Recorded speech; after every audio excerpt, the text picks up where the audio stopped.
Hi hello ನಮಸ್ಕಾರ friends ಎಲ್ರಿಗೂ. ಚಪಾತಿಯನ್ನು ನಾನಿವತ್ತು ಬೇಯಿಸೋ ವಿಧಾನವನ್ನು ತೋರಿಸ್ತಾ ಇದ್ದೀನಿ ನಿಮಗೆ.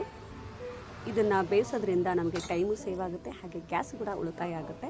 ಸೊ ಒಂದ್ರ ಮೇಲೆ ಒಂದು ಚಪಾತಿಯನ್ನು ಬೇಯಿಸೋದು ಹೇಗೆ ಅಂತ ನೋಡೋಣ ಬನ್ನಿ. ನೋಡಿ, ನಾನು ಒಂದು ಹಾಕ್ತೀನಿ, ಆಗಲೇ ರೋಸ್ಟ್ ಆಗಿದೆ, ಅದ್ರ ಮೇಲೆ ಇನ್ನೊಂದು ಹಾಕಿದ್ದೀನಿ ಅಷ್ಟೇ. ಸೊ ಅದ್ಮೇಲೆ ಆಯಿಲ್ ಹಚ್ಬಿಟ್ಟು ಮತ್ತೆ ಇನ್ನೊಂದು ಹಾಕ್ತೀನಿ. ಟರ್ನ್ ಮಾಡಬೇಕು, ಹಾಕಬೇಕು ತಿರ್ಗಾ.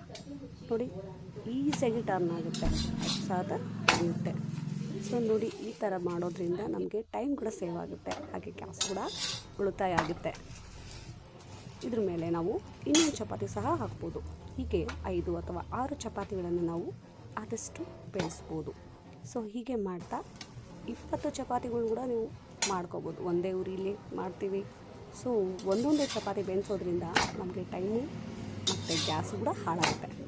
ಹಾಗಾಗಿ ನಾನು ಈ ಥರ ನಮ್ಮ ಮನೆಯಲ್ಲಿ ಈ ಟ್ರಿಕ್ಸನ್ನು ಬಳಸ್ತೀನಿ. ಕಡಿಮೆ ಸಮಯದಲ್ಲಿ ಈ ಥರ ಚಪಾತಿನ ನಾನು ಮಾಡ್ತೇನೆ. ಮತ್ತು ಇನ್ನೊಂದು ನೋಡಿ, ನಾನು ಈಗ ಹೇಗೆ ಮಾಡಿದ್ದೀನಿ ನೋಡಿ, ಎಲ್ಲೂ ಸಾಫ್ಟಾಗಿ ಬರುತ್ತೆ ಚಪಾತಿ, ಎಲ್ಲೂ ಕ್ರಂಚಿ ಆಗೋಲ್ಲ, ಎಲ್ಲೂ ಗಟ್ಟಿಗಿದೆ ಹಾರ್ಡಿದೆ ಅಂತ ಅನಿಸೋದೇ ಇಲ್ಲ. ಹಾಗಬೇಕಾದವರು ಗಟ್ಟಿಯಾಗಬೇಕು, ಕ್ರಂಚಿಯಾಗಿರಬೇಕು ಅಂದರೆ ಇನ್ನೊಂದು ಸ್ವಲ್ಪ ಹಂಚಲ್ಲಿ ಬಿಡಿ, ಇಲ್ಲವಾದರೆ ಹಾಗೆ ತೆಗ್ದುಬಿಡಿ. ಸಾಫ್ಟಾಗಿರುತ್ತೆ, ಮಕ್ಕಳು ತಿನ್ನೋ ಕೂಡ. ನೋಡಿ, ಒಂದು 10-15 ಚಪಾತಿ ಇದ್ದಾವೆ ಇವು. ಇಷ್ಟು ಚಪಾತಿನ ಬೆಳೆಸಿದ್ದೀನಿ.